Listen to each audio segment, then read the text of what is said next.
నమస్తే, welcome to our channel. నేను మీ పద్మావతి. ఈరోజు మనతో పాటు ప్రముఖ ఆధ్యాత్మికవేత్త, జ్యోతిష్య బ్రహ్మ, వాస్తు పండితులు బ్రహ్మశ్రీ ఉమామహేశ్వర సిద్ధాంతి గారు ఉన్నారు. మరి ఆయనతో మాట్లాడి ఏప్రిల్ నెల రాశి ఫలితాలు ఏ విధంగా ఉన్నాయనేది తెలుసుకునే ప్రయత్నం చేద్దాం. మరి మీరు కూడా వీడియోని ఎక్కడా కూడా స్కిప్ చేయకుండా పూర్తిగా చూసేయండి. నమస్కారం గురుగారు. ఆయుష్మాన్ భవ. గురువుగారు, మకర రాశి వారికి మరి ఏప్రిల్ నెలలో ఎటువంటి ఫలితాలు కనిపిస్తున్నాయి, మరి దాంతో పాటుగా వీరు అసలు ఎటువంటి పరిహారాలు దేనికోసం ఉపయోగించాలంటారు? మకర రాశి వారి యొక్క జాతక విధానంలో కుజుడు రాశికి ఉన్న స్థానంలో షష్టమ స్థానంలో ఉన్నాడు. 6వ క్షేత్రమైన మిథున రాశిలో ఉన్నాడు. మిథున రాశి నుంచి మకర రాశి 8వ స్థానం అయింది. 8వ స్థానం అయి ఉండి కుజుడు పాద దృష్టితోటి మకర రాశిని చూస్తున్నాడు. మకర రాశికి ఆధిపత్యాన్ని ఎవరు వహించారు? నక్రస్య కుంభరాశస్య నాయక సూర్యనందన. మకర కుంభరాశులకి ఆధిపత్యాన్ని వహించినవాడు సూర్యభగవానుడైనటువంటి కుమారుడు శని భగవానుడు. శని కుజులు ఇద్దరికీ శత్రుభావం ఉంది. శత్రుభావం అంటే ఏంటి? ఎటువంటి శత్రుభావం? శని కుజులు ఇద్దరూ కలిసి ఉన్నా వారి వారి యొక్క విధానాల్లో అత్యధికమైన శత్రుత్వాన్ని చూపిస్తారు. ఒక నక్సలైట్ కావాలంటే కుజశనుల కలయిక, ఒక ఉగ్రవాది కావాలంటే శని కుజుల కలయిక.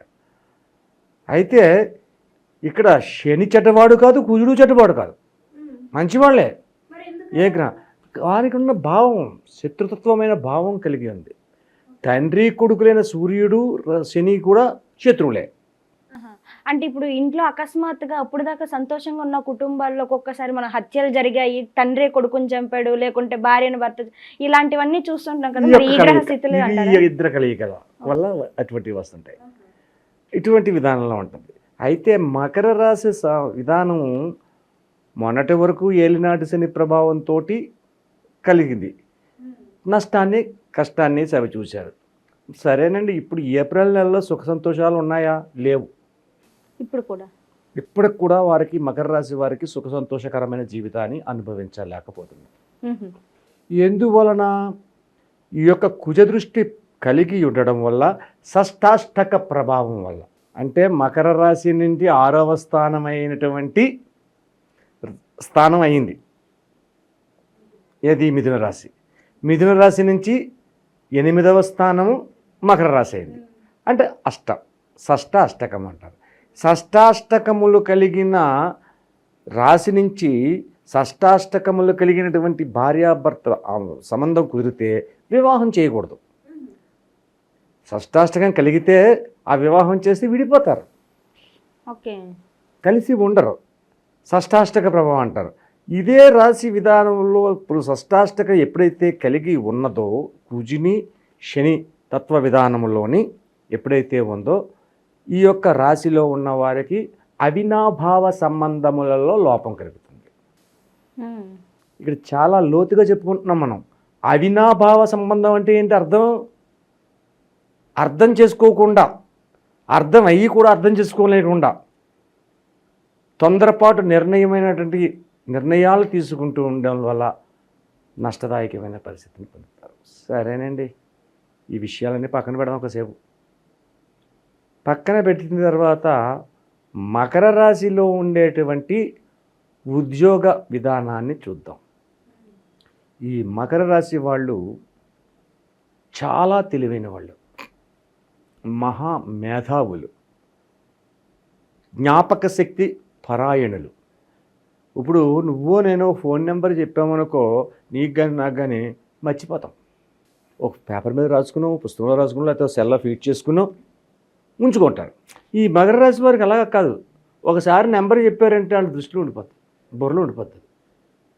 ఎప్పుడైనా నెంబర్ చెప్పమంటే టకటకటగా చెప్పేస్తారు తడుముకోకుండా. అంత జ్ఞాపక శక్తి ఉంటుంది, మెమరీ పవర్ ఎక్కువ. అలాగే మానవులు నమ్మతగినవారు కాదు అనే భావం కలిగి ఉంటారు. ఎవరిని నమ్మరిల్లు. తాను చేసిందే మంచిది, మనం మంచి చేస్తున్నాం, చెడ్డం చేయట్లేదు. తన పని తాను చూసుకోవాలి. తన పని తాను చేసుకోవాలంటే ఎదుటి వ్యక్తుల దగ్గర వినయ విధేయ నమ్రతగా ఇలా చేతులు కట్టుకుని మాట్లాడతారు. మకర రాశి వారి గొప్పతనం అది. జలతత్వ రాశిది మకర రాశి. భూతత్వ విధానాన్ని కూడా సంతరించుతుంది. కాబట్టి అటువంటి విధానాలు ఉండి ఇందులో ఉన్న ఉద్యోగంలో ఉండే వారందరూ కూడా బాస్ అనేవాడు ఉంటాడు. ప్రతివాడికి ఒక యాజమాని ఉన్నాడు. యాజమాని దగ్గర కూడా ఎంతో వినయ విధేయతలని సంతరింపచేసి వారి చేత కూడా వీళ్ళు దాస్యం చేసుకోగలరు. వాళ్ళకి అతటివాడికి తెలదు మనం వీరికి దాస్యం చేస్తున్నాం అని. అటువంటి విధంగా చేసుకుంటారు. ఉద్యోగంలో ఎట్టి పరిస్థితుల్లో ఉద్యోగాన్ని వదులుకోవలసిన పరిస్థితి వస్తే ఉద్యోగాన్ని వదులుకోవాలి. నాకు నచ్చలేదు ఉద్యోగం, ఇక్కడ ఉద్యోగం చేయడం పని ఏముంది, కానీ చెప్పకుండా వెళ్ళిపోతారు. చెప్పాలని అవసరం కూడా లేదు, కానీ వదులుకోరు. సర్వసాధారణంగా ఉద్యోగాన్ని వదలరు. ఉద్యోగంలోని పరిణతి చెందుతారు. ప్రమోషన్స్ వాడు తెచ్చుకుంటాడు. అటువంటి విధంగా ఉద్యోగ రంగంలో ఉన్నవారు యోగ్యతాభావమైన పరిస్థితులు మకర రాశిలో వారు పొందుతున్నారు. సరే, భార్యాభర్తలు ఏ రకంగా సంచరిస్తున్నారు ఈ రాశిలో? భార్యాభర్తలు సంచరణ కూడా చక్కని అనుకూలతమైన దాంపత్యాన్ని పొందుతూ కుటుంబ వ్యవహారమునకు సంబంధితమైన మాటలే మాట్లాడతారు. చాలామంది వీడికి అవసరం లేని మాటలు మాట్లాడతారు. పక్కోడు గురించో ఎదుటింటోడు గురించో, ఆ పైన ఉన్నాడు చూడు వాళ్ళు ఇలా ఉన్నారని, ఇటువంటి అవసరం లేదు వీళ్ళకి. ఈ మకర రాశి వారికి అది మాట్లాడడం మనకు అందుకు. కానీ వీళ్ళ జోలికి వస్తే వీళ్ళ మీదగా వాళ్ళు వచ్చారంటే ఎదిరించి నెగ్గుతారు. అటువంటి మనస్తత్వ విధానం ఈ భార్యాభర్తలకు ఉంటుంది. అలాగే వివాహం కాని వారు ఎవరైతే ఉన్నారో వివాహాలు అవ్వాలి, వివాహాలు చెయ్యాలి, శుభకార్య విధానాలు చెయ్యాలంటే ఈ యొక్క ఏప్రిల్ నెలలో శ్రీరామనవమి వెళ్ళిన తర్వాత వీళ్ళు ప్రయత్నాలు చేస్తే సానుకూలవంతమైన ప్రయోజనాలు పొందగలుగుతున్నారు. అలాగే భూ సంబంధితమైనటువంటి వ్యవహారములు శ్రీరామనవమి వెళ్ళిన తర్వాత ఇళ్లకు సంబంధించింది కానీ భూమికి సంబంధించింది కానీ వ్యవహారాన్ని చేస్తే విజయవంతంగా పూర్తి చేయగలుగుతున్న పరిస్థితి ఈ రాశి వారికి వస్తుంది. ఇంతటి యోగదాయకమైన స్థితిగతులు ఉన్నాయి. సరేనండి, ఇంతటి యోగదాయకమైన పరిస్థితులు ఉన్నాయంటే శని భగవానుడు దేనికి ప్రతీక కదా? ఆయుష్కి, ఆరోగ్యానికి, కళ్యాణానికి, ఇటువంటి వాటికి సంబంధించింది. ఆరోగ్యాన్ని తీసుకోవాలి. ముఖ్యంగా ఆరోగ్యాన్ని తీసుకోవాలి. ఈ మకర రాశి వారి ఆరోగ్య పరిస్థితులు మందకోడితనంగా ఉన్నాయి ఇప్పుడు ఈ రాశి. అందుకునే మొట్టమొదటి ఏం చెప్పాను, ఈ యొక్క నెలలో కూడా సుఖ సంతోషమైన జీవితాలు పొందట్లేదు అన్నాను. కారణం ఏంటంటే ఆరోగ్యము లేని జీవితము సుఖమనేది ఉండదు. ముందుగా కావాల్సింది ఏంటంటే ఆరోగ్యాన్ని కావాలి. ఆరోగ్యమే కరెక్ట్గా లేకపోతే అనారోగ్యానికి గురి అయితే ఏ రకమైనటువంటి ఫలితాలు ఉంటాయి? సంపూర్ణమైన ఆయుర్దాయం కలిగి ఉన్నాడండి, నిండు 100 ఏళ్ళ ఆయుర్దాయం ఉంది. ఆడే దినానికి ఒక గండం కలుగుతుంది. దినదిన గండం 100 ఏళ్ళ ఆయుష్ అంటారు, సామెత ఉంది. దినము గండమే, రోజుకు ఒక గండం. కానీ బతికేది 100 ఏళ్ళు. ఏదో గండంలో ప్రాణం పోతే ఎగడో లేదు, అలా పోవట్లేదే, ఆ 100 ఏళ్ళు బతుకుతాడు. రోజుకు గండాన్ని స్పేస్ చేస్తున్నాడు. అలాగే ఆరోగ్య విషయం వచ్చేసరికి గండకాలమైన పరిస్థితులే పొందుతున్నారు. సరేనండి, ఆరోగ్య విషయం బాగోలేదు అంటున్నారండి. ఏ విధమైన అనారోగ్యాలు వస్తున్నాయండి వీళ్ళకి? శ్వాస సంబంధిత పూరితమైన వ్యాధులు వస్తున్నాయి, శ్వాస తీసుకోవడానికి సంబంధమైన పరిస్థితులు. అలాగే కాలేయమునకు సంబంధించిన పరిస్థితులు. ఇటువంటి శ్వాస తీసుకోకపోతే ఎలాగా? శ్వాస సంబంధమైన వ్యాధులు ఉన్నాయంటే చాలా ప్రమాదకరమైన వ్యాధి. శ్వాస సంబంధమైన వ్యాధులు వస్తున్నాయి కాబట్టి దాని గురించి ఆలస్యం చేయకుండా ఎక్కువగా శ్రద్ధ తీసుకోవాలి. ఇదే విధంగా మనం కొన్ని రెమెడీస్ చెప్తాం. కొన్ని రెమెడీస్ చెప్పినప్పుడు ప్రసాదంగా సమర్పించేటప్పుడు కొన్ని పళ్ళు కూడా మనం చెప్తాం. కీవీ పళ్ళుని ప్రసాదంగా పెట్టండి అయ్యా అంటాం. దీనికి ఏమైనా పిచ్చి కింద కీవీ పళ్ళు దేవుడి నివేదన పెట్టబెట్టి దేవుడికి అని అనుకుంటారు. ఇక్కడ దేవుడు అడగలేదు, కీవీ నివేదన చెయ్యండి, నాకు చాలా ఇష్టం, కాయ ఒకటి 50 రూపాయలు ఉంది, నాకు అదే పెట్టండి అని దేవుడు అడగలేదు. కానీ మనం చెప్తున్నాం, కివీ తిన్నందువల్ల ఏం జరుగుతుంది?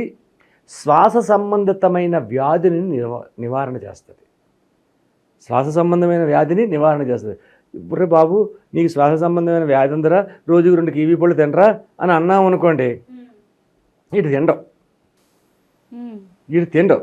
అదే మనం కొంచెం మైండ్ని ఉపయోగించి, బాబు శివుడికి అభిషేకం చేయరా, శివుడికి అభిషేకం చేసినట్టు కివీ పళ్ళని నైవేద్యంగా పెట్టు అని అంటారు. కివీ పళ్ళు నైవేద్యంగా పెట్టు అనేసరికి కనీసం 1 పండు పట్టుకెళ్తారు కదా, ఓ 2, 3, 4 పట్టుకెళ్తారు.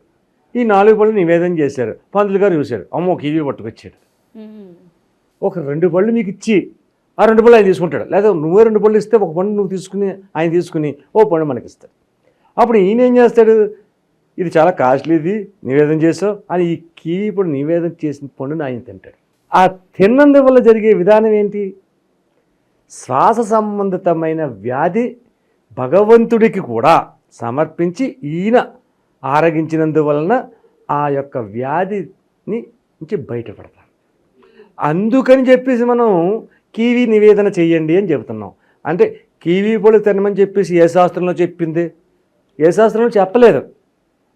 కానీ ఇక్కడ ఆలోచనాపరమైన దైవ విధానంలో పెడితే తింటాడు. కానీ నీకుగా నువ్వు కొనుక్కు తినరా కాబట్టి కివీ 50 రూపాయలు తినాలేటి, తినకపోతే ఏమైపోద్దేటి, అట్టుబడి తింటే సరిపోదా? ఈ విధమైన వస్తుంది. కానీ మనం చెప్పేటప్పుడే కివీని నువ్వు నివేదన చేయవయ్యా అంటే ఆ కివీని నివేదన చేసి పెట్టినందువల్ల యోగదాయకమైన. కాబట్టి ఈ మకర రాశి వాళ్ళు శివాభిషేకాన్ని చేపించి అన్ని పళ్ళతో పాటు కివీ పళ్ళను కూడా ఒక 2-3 కివీ పళ్ళను నివేదన చేపించి అది ప్రసాదంగా భావించి ఆ ప్రసాదాన్ని ఆరగించినందువల్ల అనేక రకములైన ఇబ్బందుల నుంచి బయటపడి సుఖ సంతోషకరమైన జీవితాన్ని పొందగలుగుతారు. నిజంగా గురువుగారు చాలా చక్కగా వివరించారు. అయితే ఇందులో ఏంటంటే సైకలాజికల్గా దైవభక్తి విధంగానే కాకుండా మనుషులందరిలో కొద్దిగా అవేర్నెస్ క్రియేట్ చేయడం కోసం ఇలా చెప్పడం అనేది చాలా బాగుంది. ప్రతి ఒక్కరు కూడా పాటిస్తారని నేను కూడా అనుకుంటున్నాను. ధన్యవాదాలు గురువు. ఆయుష్మాన్ భవ.